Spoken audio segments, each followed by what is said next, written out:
Hi guys, it's ASMR Gray, and today we will be doing a Rocketman film review while gum chewing. So let's get started. So, first, the intro. I'm going to give some background information about the film, just to get anyone caught up who might not know who Elton John is, or Taron Egerton, or the director, whose name is Dexter Fletcher.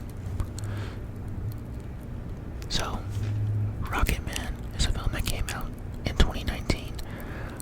The release date for the US was May 31st, 2019. The premiere was May 16th, 2019. And it came out in the United Kingdom on May 22nd, 2019.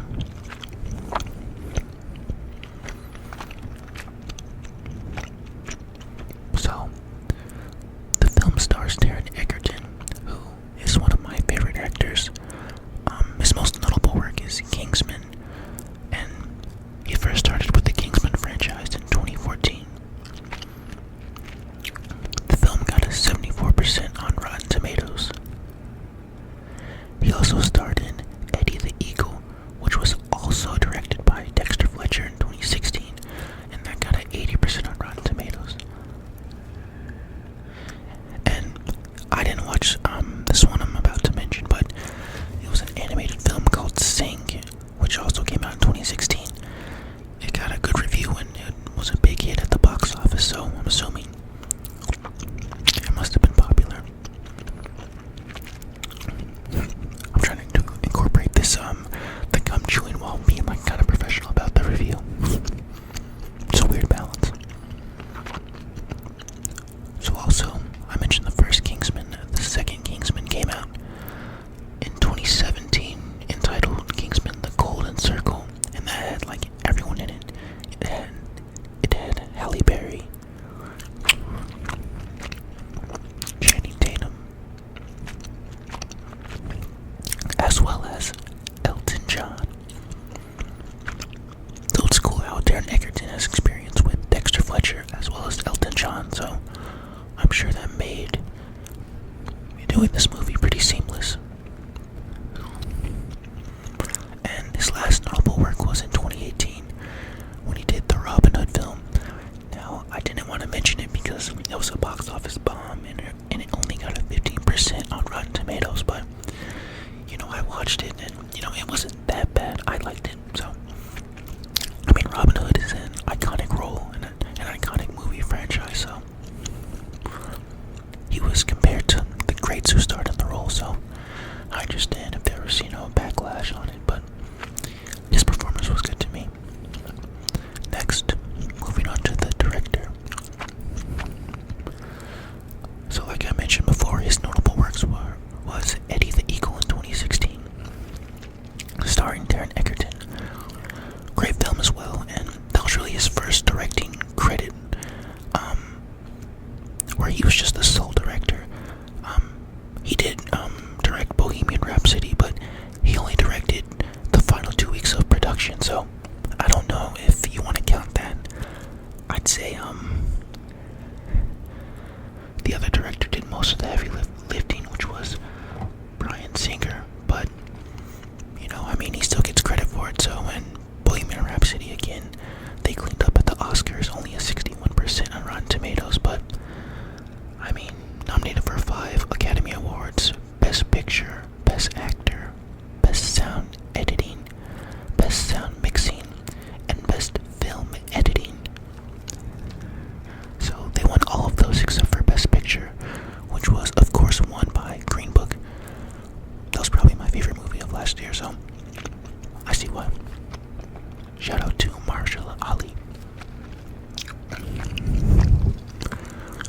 And the last guy of keynote is obviously Elton John, who is, the movie is based on his life. He didn't star in the movie himself. Obviously, that was portrayed by Taron Egerton, but I think he's obviously a good person to mention because the film is about him.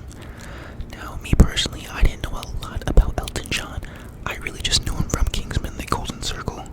And of course, the hits like Benny and the Jets and Don't Go Breaking My Heart, which I first heard in that movie Chicken Little in 2006. So yeah, so I only know him from things like that. So I mean, he is 72, I'm 20, so of course that's not really my time, but I mean, I went back over his discography for this film review, and he's talented. I mean, we'll get more into it when I mention the plot and my overall feeling of the movie, but I mean, the things that was portrayed in the movie, he's very talented.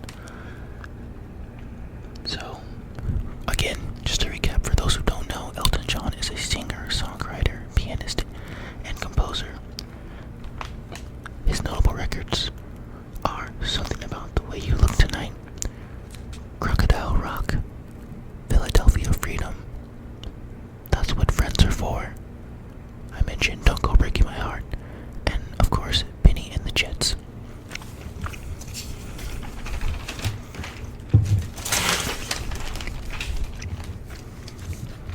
So, quick summary of the movie, just in case those who didn't see it, or even if you did see it, I mean, it's always good to just check out the summary and see what the key points were of the movie.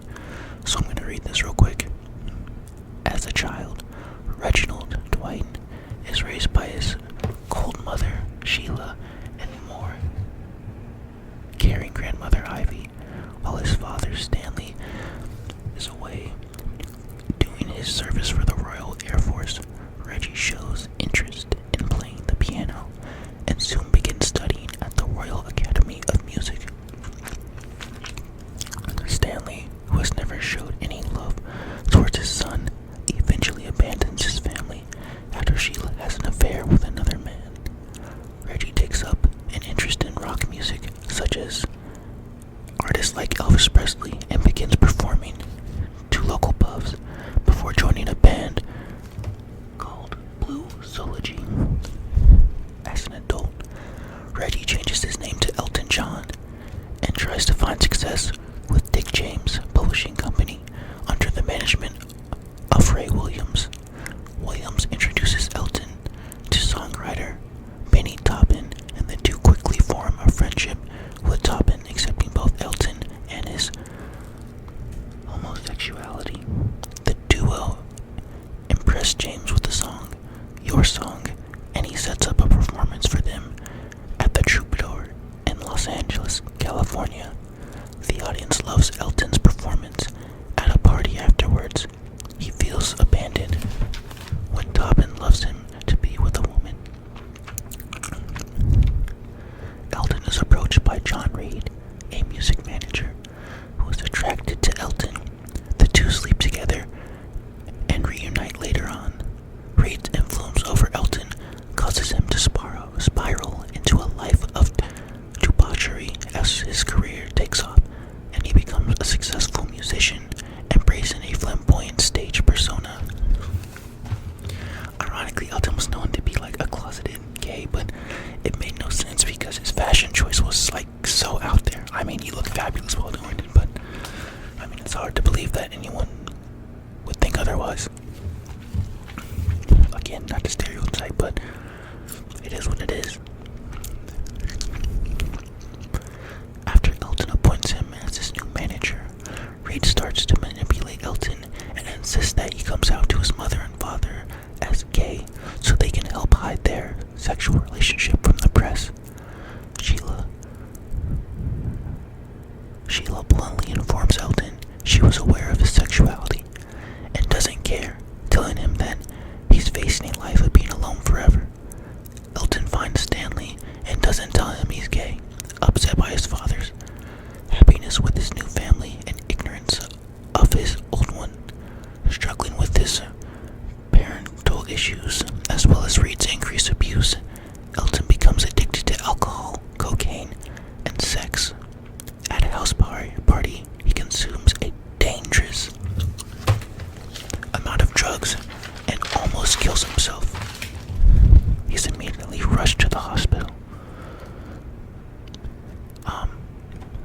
causing him to have another heart attack.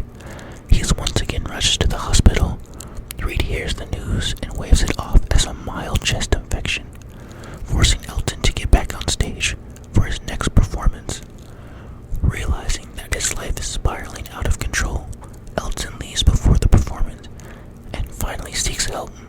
He enters rehabilitation and learns he no longer needs anything from his parents or John Reed. Elton repairs his friendship with Toppin to return to performing. Today, Elton has been sober for nearly 30 years, remains and collaborates with Toppin, and is married to David Furnish, with whom he has 2 children with. Okay, finally, we got through the summary. The summary is one of those things where I feel like you have to write it down and just regurgitate it because you want it to be thorough and precise, and speaking off the top is always a bad idea when making a summary. I've written too many college essays to find that out the hard way. Okay, on to the analysis of events. There were only two instances in the film where I thought were of need to just really be talked about and pointed out. His early childhood. I think in many ways that's what really shaped Elton John. For his entire life, Elton really was just searching for love. He wanted to be loved, and no matter where he looked, he couldn't find it. He couldn't find it from his mother. She was just kind of a cold, I guess I can't really guess right now. She was just kind of a cold woman, and his father, he was just mentally not there, and he did not care about Elton really in any way. Music was all he had. Music is what he luckily had a natural passion for and the skill and talent to do it. And also, whether or not he knew it, but I think Elton subconsciously was attracted to music because of his father. His father grew up a musician, right? So, it's a classic case of, he feels that with music he can gain his father's love and support, but he never got it. Music was the one thing he thought his father would look up to him for and be happy about, but he just wasn't. So, subconsciously, Elton thought that if he could master music, but I'm just putting it in a better way. Subconsciously, Elton thought that if he could master music, then his father would truly accept him and love him to the fullest. It didn't go according to plan, but luckily Elton had the talent and skill to be great at music, and that's what matters most. And then also, the next point of order is the breaking point. When his drug use was at an all-time high and his partner John began taking advantage of him as well as abusing him, Elton checked himself into rehab. This was the climax. This was the breaking point because Elton knew change was inevitable. Sounding like Thanos. This is where the movie comes together by combining the climax with the start of the movie. The whole movie was pretty much him in rehab and, he's just working out his problems. By admitting he has a problem and checking himself into rehab, Elton was able to confront his demons, overcome them, and begin his new life with happiness as the main driving force. This is where the Elton John that we all know and love was born, married with 2 beautiful children and making great music. I'm really happy to see that Elton gets his happy ending. He is finally loved. Now time for the creative elements. So I'm going to talk a little bit about 3 important characters, which are Elton John, John Reed, and Bernie Taupin. First, starting with Elton John. During my analysis, I mentioned how Elton's main dream was to be loved. That is what the underlying emotion of this entire film was. Through his actions, Elton made it very clear he wanted more out of life than just material possessions like money and billboard numbers. At times, Elton is brash, vulnerable, and lonely.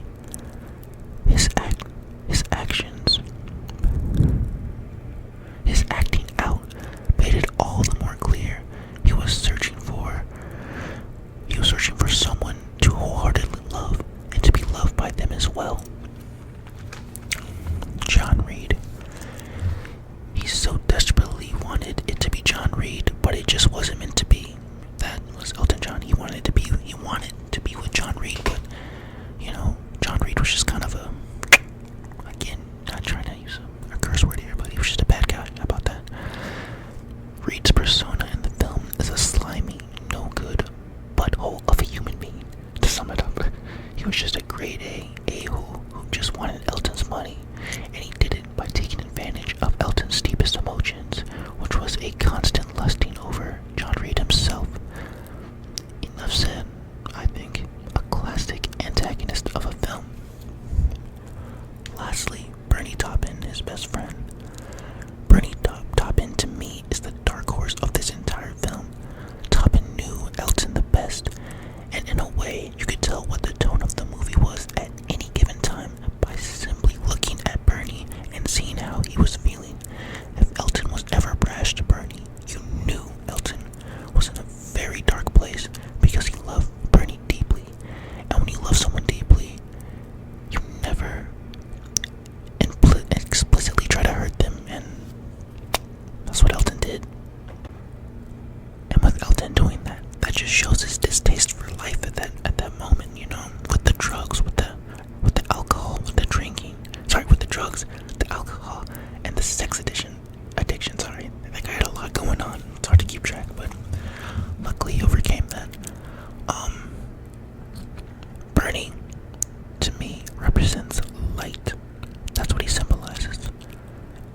And I think that's why Dexter Fletcher did a great job of making Bernie, in a way, almost the main character in a way, because he represented everything Elton John is, or at least is now, good and just a bright light that's just meant to help others. Okay, next, the camera work. The camera work was pretty standard. I mean, I didn't see anything that stood out personally. The costumes and colors were used perfectly to portray the Rocketman himself, Elton John. Elton's known to wear flamboyant colors and look fabulous while doing it. Credit to him. So, for my opinion of this film, personally, this was the best movie I've seen this year.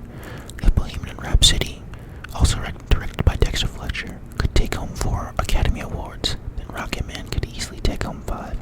I mean, even by Rotten Tomatoes high standards, they gave the film a 91%. That lets you know that this was pretty much a flawless film.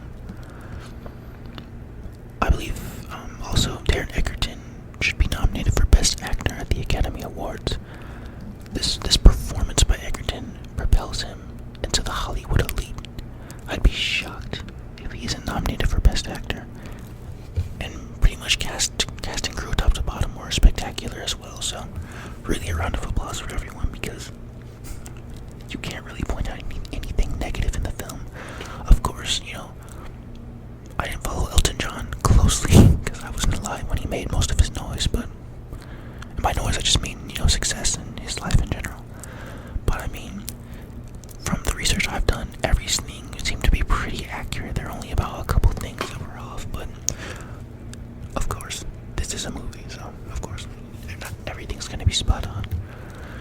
And to the director, Dexter Fletcher, he definitely succeeded in his goal of portraying a critical time in Elton John's life.